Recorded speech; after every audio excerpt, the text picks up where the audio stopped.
Thank you Ci Valen. Ya benar sekali saudara, saya sekarang sudah bersama dengan Cindy Monica, Putri Komarudin, dan juga Mas Aryo Sena Bagaskoro. Ini yang merupakan politisi-politisi muda. Selain memang mereka ini membantu di belakang seperti kata Aci tadi ya. Para paslon yang kita tahu sedang berkampanye untuk pemilihan Capres-Cawapres 2024. Di momen tahun baru 2024, terasa berbeda dan spesial karena kita sekaligus juga masuk ke tahun pemilu dengan panas dingin perjalanan menuju tahun pemilu. Imbauan agar penyelenggaraan pemilihan umum harus berjalan dengan jujur dan adil. Tentunya ini kita akan dengar langsung. Ada 3 narasumber yang sudah saya kenalkan tadi. Langsung saja saya tanya ke Mbak Cindy dulu. Mbak Cindy, karena nomor urut 1 ya, Mbak Putri dan Mas Aryo. Jadi nggak apa-apa nanti kita gantian. Aman. Aman. Mbak Cindy, pertama kali ini untuk running begitu ya, untuk nyalek ya berarti ya? Betul. Di Dapil? Di Dapil Sumatera Barat 2. Sumatera Barat 2.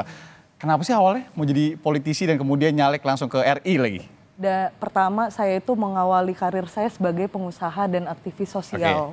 Baik di bidang pendidikan dan pemberdayaan juga perlindungan perempuan dan anak. Saya rasa usaha saya sebagai pengusaha muda maupun aktivis itu belum cukup untuk membantu masyarakat banyak, sehingga akhirnya saya tertarik untuk masuk ke politik sebagai langkah pengabdian saya. Mbak Cindy umur berapa sekarang? 24 tahun. 24 tahun tadi ya, oke. Itulah ya, biar punya dampak yang lebih besar lah tentunya ya, bagi Dapil ya di sana ya.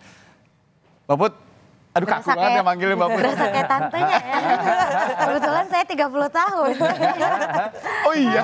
Tapi Mas Eno lebih muda lagi loh. Neng Putri. Jangan disebut lah kalau Seno ya. Mas Eno berapa sih usianya sekarang? Saya 22 tahun. Oke. Aduh, Yang kita kayak paling om tantenya. itu dong. Ini juga 30 nih di sini. Kita ke Mbak Putri dulu deh. Mbak Put, udah berapa tahun? 4 tahun? 4 tahun. Di DPR RI ya? Ya, dari 2019. Dulu mungkin ada yang belum tahu juga awalnya mau masuk ke politik itu kenapa. Ya. Kemudian juga bolehlah cerita dikit ya Mbak Sin. Mas Eno ini kan udah 4 tahun nih di Senayan. Suka dukanya gimana? Dinamikanya gimana? Bener gak sih di dalam tuh bener-bener apa ya, berdebat panas soal idealisme politik dan lain-lain? Ya. Mungkin kalau saya karena dari awal tumbuh besar di keluarga yang berlatar belakang politik, jadi emang dorongan untuk menjadi pelayan masyarakat itu selalu ada. Jadi dari sejak kecil saya terbiasa berorganisasi sampai akhirnya ketika kerja juga memutuskan untuk masuknya ke lembaga pemerintah waktu itu sebelum jadi caleg. Dan di situ saya juga melihat bahwa ternyata kalau di DPR ini akan lebih efektif karena kita bisa membuat undang-undang, anggaran kita yang menyusun sama pemerintah, terus kalau ada yang kurang efektif di lapangan kita bisa menyuarakan itu dalam fungsi pengawasan. Jadi makanya akhirnya pada saat itu saya berhenti dari lembaga tersebut dan memutuskan untuk menjadi anggota legislatif calon pada saat 2019. Alhamdulillah terpilih sudah 4 tahun. Dapil mana Mbak Put? Jawa Barat 7, Purwakarta, Karawang, Kabupaten Bekasi, dan alhamdulillah ditaruhnya di Komisi 11 ya, memang di situ saya ada latar belakangnya. Ekonomi-ekonomian gitu ya? Pendidikan dan juga lembaga yang dulu saya bekerja di situ adalah lembaga pemerintah yang bergeraknya di bidang keuangan. Jadi kalau dibilang DPR itu panas dalam membahas terkait dengan ideologi, memang harus seperti itu karena kita kan di situ ada 9 fraksi mewakili partainya masing-masing, tentu dengan warna yang berbeda-beda, tapi saya yakin kepentingannya satu adalah untuk masyarakat Indonesia walaupun dengan sentuhan dan juga tentu narasi dan gagasan yang berbeda. Jadi di Komisi 11 ini alhamdulillah kita sudah sangat produktif selama 4 tahun. Kita sudah membahas 4 undang-undang, 3 diantaranya omnibus, 2 diantaranya produk saya waktu itu lagi hamil. Jadi 7 bulan hamil besar, tapi alhamdulillah tetap anaknya sekarang gitu ya? sehat, tetap ngantor dan sudah jadi undang-undang omnibus, harmonisasi peraturan perpajakan dan hubungan keuangan pemerintah pusat daerah. Jadi kalau saya sekarang sebagai seseorang yang sudah 4 tahun di situ sangat mendorong supaya teman-teman yang anak-anak muda berani untuk mengambil langkah ini karena memang suara kita sangat dibutuhkan di dalam situ. Kalau yang kata manggil nama aja nggak apa-apa ya? Cindy lah, iya biar Kalau kata Cindy tadi pengen punya dampak yang emang lebih besar ke masyarakat itu benar? Ya, karena kalau dari misalnya kalau kita bahas undang-undang ya, ini kan akan langsung bermanfaat buat masyarakat satu Indonesia. ya kan. Jadi apa yang kita bahas hari ini akan bisa memberikan manfaat untuk tahun-tahun ke depan. Jadi kalau misalnya kita selalu bergerak di bidang aktivisme yang mungkin yang kita layani hanya organisasi kita saja atau konstituen di organisasi tersebut, kalau di DPR ini kita bisa melayani ratusan juta masyarakat Indonesia yang memang benar-benar membutuhkan terkait dengan perlindungan hukum, landasan hukum yang memang akan disasar oleh undang-undang tersebut misalnya, ataupun dari anggaran ataupun dari fungsi pengawasannya. Oke, Mas Eno, ya, kenapa? 22 tahun loh. Iya, sebelumnya selamat menyongsong tahun baru dulu ya. Iya. Menyongsong. Tapi di Indonesia Timur udah ya? Indonesia Timur hampir ya. Jadi ini suasana yang menyenangkan, meriah. Kompas malam ini warna-warni. Kita senang sekali lah kita bisa ngobrol. Nah, memang dari keluarga saya agak berbeda dengan Mbak Putri, Mas. Karena tidak ada yang berlatar belakang di politik maupun di pemerintahan. Di keluarga besar atau di keluarga inti? Inti maupun di keluarga besar. Jadi memang agak jauh dari politik. Yang keluarga saya, ayah saya karyawan swasta, ibu saya seorang psikolog, dan ibu rumah tangga saat ini. Jadi nggak ada yang di politik. Nah, tradisi saya memulai berpolitik itu sebenarnya dimulai dari waktu saya dulu di bangku SMP. Jadi saya coba ikut organisasi, saya baca banyak buku, dan kemudian saya mendapat sebuah inspirasi. Oh, ternyata para founding fathers kita dulu, Bung Karno dan seangkatannya itu berpolitik dalam konteks menulis dan berbicara itu di usia belasan tahun. Lalu saya berpikir kalau kemudian para tokoh bangsa ini memulai berpolitik itu di usia yang sangat muda, lalu kenapa saya dan angkatan saya tidak berani untuk mencoba dalam konteks yang sama, misalnya membaca, menulis, dan berbicara gitu. Nah, setelah itu saya ikut organisasi, saya bikin organisasi namanya Aliansi Pelajar waktu itu. Di Jawa Timur di ya? Surabaya. Surabaya ya? Kebetulan saya, domisili saya memang selama ini di Surabaya. Oke, Mas Eno, ya. Sebentar. Nanti kita akan lanjutkan lagi, tapi ada yang mau lewat dulu, jadi kita akan lihat dulu apa yang mau lewat. Baik. Usai jeda kami masih akan kembali berbincang dengan 3 politisi muda ini, tentunya juga akan kami kulik juga bagaimana kemudian dinamika di dunia politik saat ini menuju ke 2024. Tetap di Sapa Tahun Baru, saudara. Kita kembali ngobrol-ngobrol lagi dengan 3 politisi muda yang sudah ada di studio Orange Kompas TV. Ada Cindy, Nasdem, kemudian ada Putri Komarudin, Golkar, dan juga Mas Seno dari PDIP. Tadi sorry, kepotong. Ya. Silakan lanjutkan, Mas. Ya, jadi memang tradisi itu aku mulai dari sekolah, Mas, dan SMP dari tadi organisasi, dari SMP. Lalu kemudian berkembang, bikin gerakan dan lain sebagainya, dan itu yang menempa aku awal-awal. Nah, SMP bikin gerakan? Iya, gerakannya waktu itu mengkritisi terkait pengalian kewenangan SMA SMK ke provinsi.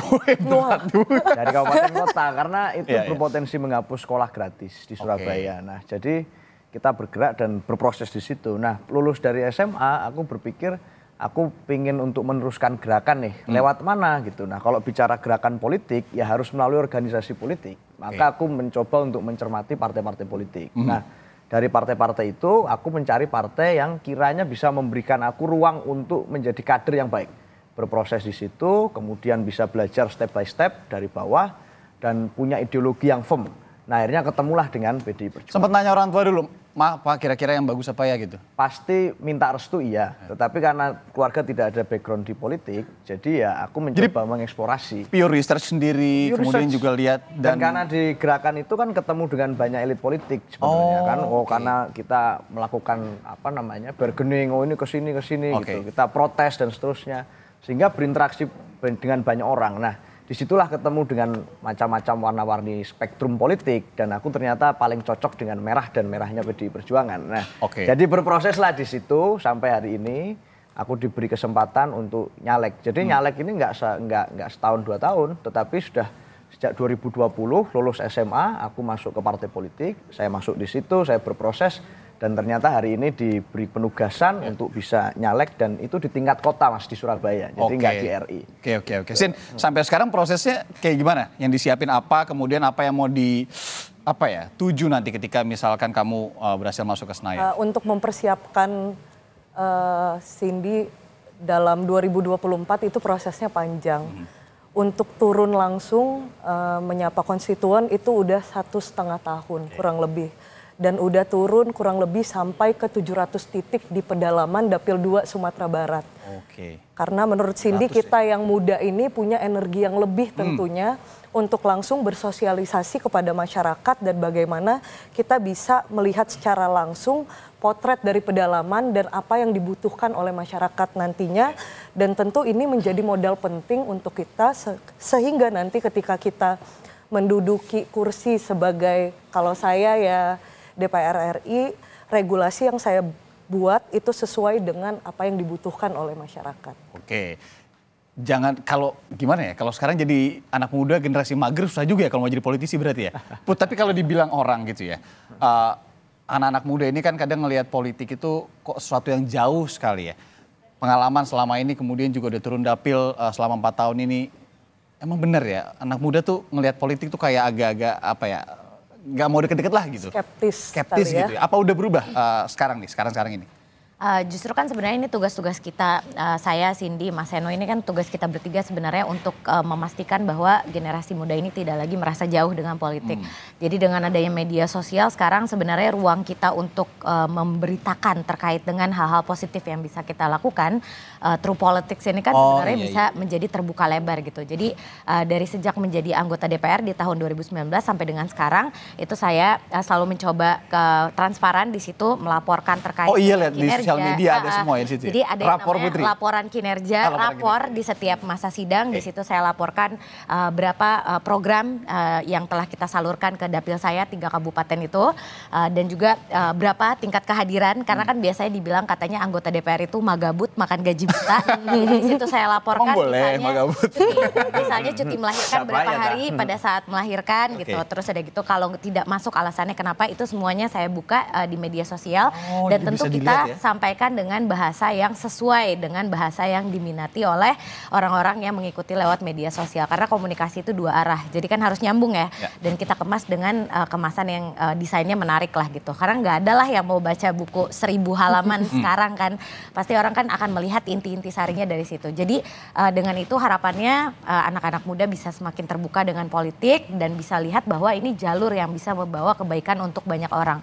Kalau bukan jadi anggota DPR, belum tentu selama COVID saya bisa menyalurkan puluhan ribu sembako untuk masyarakat kurang mampu di dapil saya, atau misalnya bisa buka akses ke pupuk subsidi yang memang sangat langka di daerah saya yang daerah pertanian, atau misalnya membina ratusan kelompok UMKM yang sekarang alhamdulillah sudah ada yang sampai ekspor ke negara-negara luar negeri, kalau bukan jadi anggota DPR. Jadi insya Allah itu akan bisa membawa kebaikan kalau memang niat kita baik. Sebenarnya banyak yang pengen saya tanyain banget. Tapi karena memang waktu juga membatasi, saya akan langsung berikan masing-masing. Mungkin singkat saja. Ini kan punya jagoan masing-masing lah pasti. Dengan warnanya masing-masing juga. Dimulai dari Mas Seno deh, karena memang kan urutannya gitu ya. Mas, apa yang kemudian Anda lihat dari calon Anda dan kenapa kemudian ini menjadi penting masyarakat untuk tahu gitu? Kemudian nanti langsung gantian ke Cindy dan Putri ya. Baik, terima kasih. Jadi Pak Ganjar dan Pak Mahfud ini mewakili pasangan nasionalis religius. Pak Ganjar itu lekat dengan tradisi nasionalis, Pak Mahfud lekat dengan tradisi religiusnya. Saya kira yang publik tidak bisa menyangkal adalah situasi itu, nasionalis religius. Dan kedua-duanya sangat menghayati apa yang dibutuhkan oleh rakyat, karena beliau berdua memang berasal dari rakyat. Jadi Pak Ganjar itu anak polisi di tingkat rendah, Pak Mahfud anak seorang pegawai kecamatan. Jadi beliau sangat mengerti apa yang dihadapi, bagaimana rasanya harus pergi sekolah, dengan berpikir besok bayar uang sekolah gimana. Harus berpikir gimana di rumah tidak ada beras. Harus berpikir masa depan yang tidak pasti. Mereka mengalami. Maka di masa yang akan datang, dalam mendesain kebijakan, beliau berdua sangat paham. Nah, 2023 kemarin memang ada banyak situasi di negeri ini yang menimbulkan rasa keprihatinan kita. Terkait dengan penegakan hukum, terkait dengan situasi yang carut-marut. Dan situasi demokrasi hari ini yang banyak orang merasa ini sedang ada persoalan di Indonesia.